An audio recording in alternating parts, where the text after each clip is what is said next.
Alors,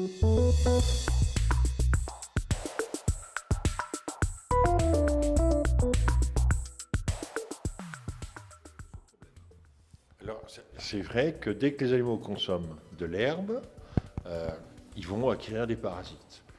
Mais la vie avec les parasites peut être une belle vie quand même, hein, déjà et d'une. Alors quelquefois, ça se dérègle. Quelquefois, il y a un excès, effectivement, lié à la mauvaise gestion, hein, et à la sensibilité des animaux dans certaines races, etc. Bon. Mais ce n'est pas un blocage absolu, hein, on en est très très loin. Dans la majorité des cas, ça se passe très très bien. Hein. Il y a des gens qui reprennent le pâturage, et on a eu le cas en Caprin, en Touraine, où les gens retournaient sur le pâturage, et en fait, ils tremblaient de peur, et il ne s'est pas passé grand-chose. Hein. Donc ça ne peut pas être un obstacle. Hein. Alors, quand on a un problème, parce que ça arrive d'avoir des problèmes, on a quand même des traitements qui, quand même, pour une certaine partie, ont encore de l'activité.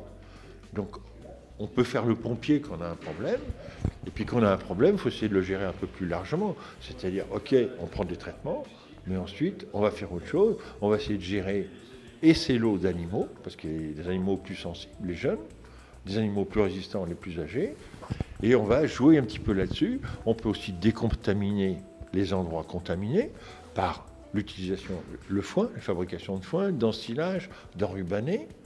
Donc là, ça permet, tout au moins toute la période du printemps, d'assainir les endroits qui ont été les plus contaminés.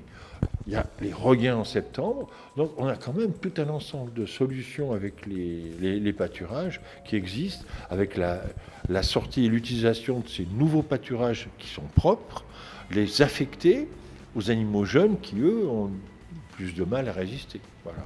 Donc, ce n'est pas une gestion extrêmement compliquée, en fait. Hein. On peut faire ça relativement simple. Voilà.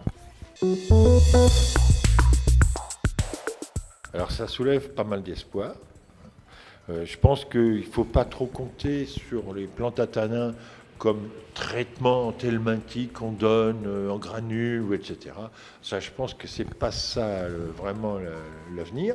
Par contre, inclure des plantes à tanins ou des plantes à flavonoïdes, enfin avec d'autres composés éventuellement, les inclure dans le pâturage, ça peut être quelque chose d'extrêmement intéressant qui n'a pas été beaucoup évalué. Hein. Donc là, il y a une nécessité de la recherche. Ça semble assez prometteur, hein, quand même. Globalement, c'est assez prometteur. C'est comme une assurance. Hein. Ça ne marche pas à tous les coups. Vous n'êtes pas toujours remboursé. Mais sur la durée, on peut quand même augurer que ça sera positif. Voilà.